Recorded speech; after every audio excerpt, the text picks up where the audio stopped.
Cảm ơn các bạn đã ủng hộ video của mình. Chúc các bạn một ngày vui vẻ. Trong mơ hồ, Sở Thiên Thư bên tai có âm thanh vang lên. Nhất bái thiên địa, nhị bái cao đường, phu thê đối bái. Đây là đang bái đường thành thân sao? Giấc mơ này cũng quá vừa ý rồi, chính mình mới vừa thất tình, liền bắt đầu nằm mơ cưới được vợ, lại còn đang bái đường thành thân. Sở Thiên Thu phát hiện trước mặt hắn là một tuyệt sắc giai nhân. Bước kế tiếp, có phải hay không là nên đưa vào động phòng rồi hả? Nội tâm của Sở Thiên Thư có chút mong đợi, nếu là mộng đẹp, vậy thì không nóng nảy tỉnh lại, có thể kéo dài nữa. Hắn đang chờ đợi bước cuối cùng, cùng tân nương vào phòng thì, lúc này, là một tiếng quát to truyền tới, đưa vào quan tài chôn cùng nhau. Nghe thấy thế, Sở Thiên Thư giật mình. Mẹ nó ác mộng gì thế này, lão tử sống rất tốt, chỉ muốn hôn cô ấy một cái thôi mà. Sở Thiên Thư bị dọa sợ đến thân thể khẽ run, kêu la om sòm. Không chỉ hắn sợ hãi, mọi người xung quanh càng sợ hãi, khi phát hiện Sở Thiên Thư còn sống nháy mắt một cái, vừa chạy, vừa kinh hô, quỷ a, xác chết sống dậy á, tiểu thiếu gia nhà Sở tướng quân sống lại rồi. Oành, hai người này buông tay, Sở Thiên Thư liền té xuống đất. Thân thể hắn toàn thân đau nhức, đang cố gắng ngồi dậy. Mộng đẹp, thế nào đột nhiên biến thành ác mộng? Thế này, cảm giác đau đớn làm cho Sở Thiên Thư bừng tỉnh, đau sau, đây không phải là mơ, là hiện thực sao? Hiện tại hắn phát hiện mình đang ở giữa một đại điện, trước mặt là một cổ quan tài, xung quanh có nhiều người bận cổ phục nhìn hắn. Cũng đang rất hỗn loạn, mà đang định cố gắng bò dậy thì trong đầu Sở Thiên Thư, đột nhiên lại hiện ra rất nhiều trí nhớ. Đủ loại hình ảnh, như tia chớp mà qua. Ngắn ngủi mấy giây, Sở Thiên Thư liền cảm giác mình như đã sống một cuộc đời khác. Từng chuyện hiện ra trước mặt hắn. Thân xác này cũng tên Sở Thiên Thư, là con trai út của thống soái Huyền Vũ Quân, Sở Diễm Hoàng. Mẹ hắn là một tiểu thiếp từ nhỏ chưa hề gặp mặt, hắn sống với đại mẫu Dung Giang Tuyết, nhưng rất được cưng chiều. Thân là con nhà tướng, nhưng thể chất lẫn thiên phú của hắn rất kém, đại mẫu không cho hắn tập võ, hắn cả ngày say mê tủ sắc. Được nuông chiều nên trở lên ngang ngược, tiếng xấu rộng khắp. Nhưng cách đây không lâu, hắn đột nhiên qua đời, vì bệnh tật, không rõ nguyên nhân. Ta không phải nằm mơ, mà là xuyên không rồi. Đây là thời đại gì mà còn có thể xuyên không chứ? Loại này chỉ có ở những truyện tranh mà thôi. Loại chuyện này sao có thể xảy ra trên một người sống tốt đẹp bình thường như tôi chứ? Tệ nhất là tại sao mình lại trùng sinh lên một con nai vàng ngơ ngác, ngay cả đại mẫu âm thầm hãm hại, cũng không nhìn ra được. Tên ngày chưa nghe bài mẹ ghẻ con chồng sao?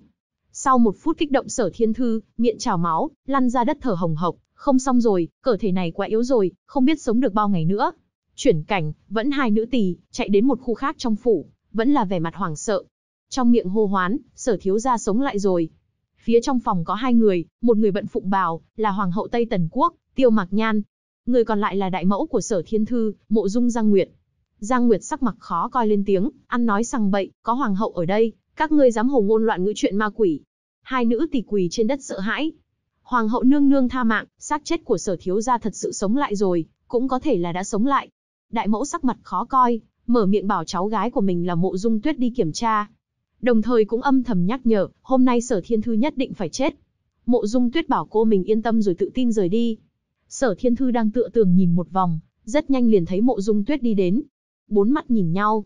Sở Thiên Thư phát hiện, Mộ Dung Tuyết nhìn mình ánh mắt, lại thập phần lãnh đạm, không có chút nào kinh hỉ, thậm chí còn mang có một tí nhàn nhạt sát ý.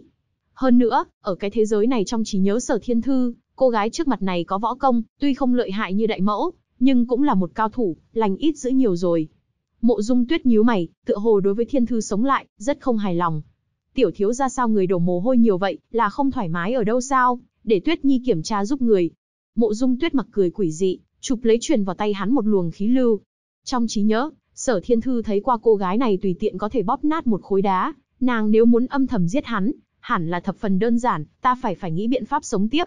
Nghĩ đến đây hắn vô cùng sợ hãi. Sở Thiên Thư trong lòng vội vàng, phải nghĩ biện pháp tự vệ, tuyệt đối không thể mới vừa xuyên không tới đã chết rồi. Hắn trong lòng thầm kêu lên, hệ thống, người xuyên không điều có hệ thống đâu mau ra đây, ta sắp chết rồi. Quả thật có hệ thống, có tiếng hệ thống vang lên trong đầu hắn, phát hiện túc chủ có nguy cơ tử vong, kích hoạt hệ thống Đại Mông Chu Thiên Kinh. Tặng gói quà tân thủ với năng lực nhìn xuyên thấu, và cho túc chủ một cơ hội rút thưởng. Trong lúc cuống cuồng, Sở Thiên Thư đột nhiên cảm giác, con mắt của mình có chút vấn đề. Dùng sức xoa xoa, nhìn lại. Hắn phát hiện con mắt của mình, lại có năng lực nhìn thấu vật thể. Có thể thấy được mạch máu trong thân thể người, xương cốt, cùng với kinh mạch. Và một số chỗ không tiện nói, nhưng gấu thích năng lực này. Hắn thậm chí có thể thấy trên thân thể Mộ Dung Tuyết, phảng phất bọc lên một tầng ngọn lửa màu xanh, hẳn là khí huyết đặc trưng của người luyện võ. Sinh mệnh lực càng mạnh thì ngọn lửa càng mãnh liệt và ngược lại. Quay lại thực tại, lúc này Mộ Dung Tuyết đang cắn răng nghiến lợi, vì đoàn vừa rồi, không giết chết được Thiên Thư. Vẫn cho là mình dùng sức quá ít, cô ta một lần nữa túm lấy Sở Thiên Thư tiếp tục ra tay. Cô ta cầm chặt hai tay của Sở Thiên Thư, chụp lấy dưa hấu của mình. Động tác nhanh gọn, căn bản Thiên Thư không kịp phản ứng. Sức lực của hắn cũng không thể chống cự, đang không biết cô ta định làm gì, thì đột nhiên Mộ Dung Tuyết kêu la cứu mạng. Với đầu óc của một người xuyên không, hắn liền hiểu, đây là chiêu gấp bưởi bỏ tay người, vu oan giá họa. Đồng thời lúc này đại mẫu và mọi người cũng phá cửa xông vào. Bộ dạng hớt hải, chuyện gì xảy ra? Mộ Dung Tuyết ngồi trên mặt đất, nước mắt rơi xuống. Hoàng hậu nương nương, ta muốn kiểm tra thiếu gia có sao không, ai ngờ thiếu gia hắn muốn xâm phạm ta. Xung quanh mọi người bàn tán, sớm biết tiên Sở thiếu gia này là loại không ra gì, ai ngờ giữa ban ngày lại dám làm chuyện mất mặt này. Vừa mới thành thân với công chúa, lại đi đùa giỡn với nữ nhân khác, đây là làm nhục hoàng thất. Hoàng hậu nương nương, không thể để danh dự hoàng tộc bị làm nhục, loại người này căn bản không xứng làm phò mã, nhất định phải chịu trọng tội. Hết thảy những điều này hắn đều nghe thấy, nhưng với tiếng thối của hắn, bây giờ nói bị vu oan căn bản không ai tin. Hắn đang cuống cuồng tìm biện pháp giữ mạng. Thì Mộ Dung Giang Nguyệt quỳ xuống, Hoàng hậu nương nương, chuyện này quá lớn, không ngờ con ta lại đột nhiên tỉnh lại, làm ra chuyện hoang đường này, làm ô nhục công chúa. Trách ta không giáo dục tốt cho hắn, nên gây ra đại họa. Giang Nguyệt vẽ ngoài đau khổ cầu xin, nhưng lời nói ám chỉ hoàng hậu nên xử lý Sở Thiên Thư nhiệt tình. Người đâu kéo ra ngoài chém đầu cho ta. Lời này vang dội, Sở Thiên Thư không cam tâm. Chưa đến phút cưới hắn không từ bỏ, hắn nhớ vẫn còn một lượt rút thưởng, hắn sử dụng nó. Cái hắn rút được là nghịch chuyển sinh tử châm pháp. Đang thầm trách, sắp chết mà còn cho y thuật, thì ánh mắt hắn dừng lại trên thi thể của công chúa trong quan tài. Trên thân thể công chúa hắn phát hiện vẫn còn một chút khí lực yếu ớt thoát ra, đồng nghĩa công chúa chưa chết. Hắn vội kêu lên, Hoàng hậu nương nương, ta có thể cứu sống công chúa. Lời này làm cho hoàng hậu vô cùng vui mừng hỏi lại, hắn khẳng định chỉ cần cho hắn vài cây ngân châm, hắn sẽ dùng phương pháp độc môn cứu sống công chúa. Ngự y Lý Trường Thanh lên tiếng, sao có thể? Lão phu đã hành y mấy chục năm, chưa bao giờ chẩn đoán sai tim công chúa đã ngừng đập. Hoàng hậu nương nương chớ nghe hắn nói bậy, không thể để hắn quấy nhiễu thi thể công chúa, thế gian làm gì có phương pháp như vậy. Đại mẫu cũng hùa theo bảo hắn không thể làm bậy. Đây là phương pháp câm cức ta học trong sách cổ. Có thể nghịch chuyển sinh tử, ngươi là loại ếch ngồi đáy giếng, Sở Thiên Thư lần nữa khẳng định. Hoàng hậu lên tiếng cắn dứt sự tranh cãi. Bổn cung mặc kệ lời nói của ngươi là thật hay giả. Ta cho ngươi một cơ hội. Nếu ngươi thật sự cứu sống được công chúa, ta sẽ để hôn sự này biến thành ngày đại hỷ thật sự. Nhưng nếu không cứu được, ta sẽ cho ngươi biết đau khổ là gì. Sở Thiên Thư đã không còn đường lui, giữa hy vọng và cái chết, hắn lựa chọn tin tưởng hệ thống. Thi thể công chúa được chuyển vào trong phòng, lúc này chỉ còn hoàng hậu và hắn ở cùng công chúa. Hoàng hậu nương nương, có một việc ta nói ra xin người đừng giận. Ta cần cởi quần áo công chúa mới có thể châm cứu. Được, trị bệnh không kiêng kỵ, ngươi cứ chuyên tâm chữa trị, ta sẽ ra ngoài. Sở Thiên cũng nắm bắt được lễ nghĩa cổ đại, liên ôm quyền, cảm ơn hoàng hậu. Căn phòng chỉ còn hắn và công chúa, hắn cởi y phục nàng và tiến hành chữa trị.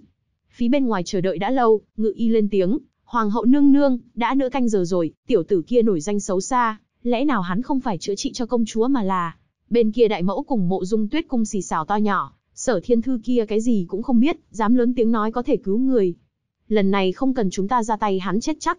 Một lúc sau, không biết dùng kim lớn kim bé gì, Sở Thiên Thư mệt mỏi mở cửa ra, Hoàng hậu nương nương may mắn không nhục mệnh, công chúa đã sống lại rồi. Lời này vừa nói ra, hết thảy mọi người đều kinh hãi, vội vội vàng vàng chạy vào xem công chúa ra sao. Lão già ngự y vội vàng bắt mạch kinh hô, công chúa không hề sống dậy, ngược lại công chúa lại bị tên này ô nhục. Mọi người xung quanh lại nháo nhào lên, phải nghiêm trị mới được.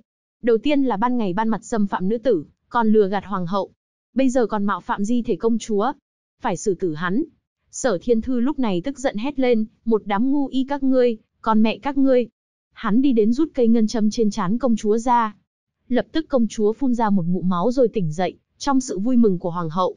Còn tên thái y, răng môi cắn chặt, hai mắt như rớt ra ngoài, không tin đây là sự thật, hắn biết mình sắp mất việc rồi. Lúc này, Sở Thiên Thư phá vỡ sự kinh hỉ của mọi người. Độc tố trong người công chúa vẫn chưa tiêu trừ sạch, nên ta mới dùng ngân châm phong bế hồn của công chúa lại, chậm rãi bức độc tố ra ngoài. Chỉ cần để như thế 3 ngày, công chúa có thể tỉnh lại.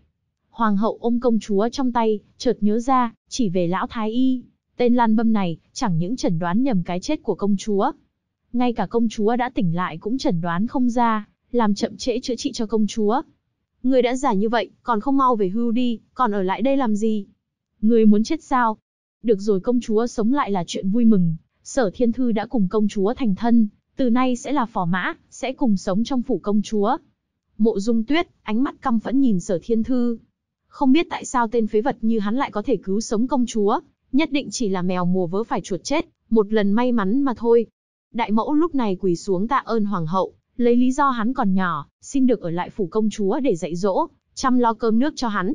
Sở Thiên Thư lúc này căng thẳng, phải biết là đại mẫu tìm trăm phương ngàn kế để giết hắn, giờ lại mướn ở bên cạnh dạy dỗ hắn. Bây giờ hắn đã là phò mã, nếu hoàng hậu muốn bảo vệ hắn sẽ từ chối bà ta. Nhưng đời thì không như là mơ, hoàng hậu lại đồng ý, hắn cảm thấy cuộc đời mình lại rơi vào bóng tối. Từ lúc xuyên không đã không được phép sống rồi. Hắn đành thở dài một hơi, ánh mắt trở nên kiên định. Muốn sống chỉ có thể dựa vào sức lực bản thân. Các bạn quan tâm video cho mình xin một like và một đăng ký để nhận được thông báo video mới nha. Mình rất cảm ơn.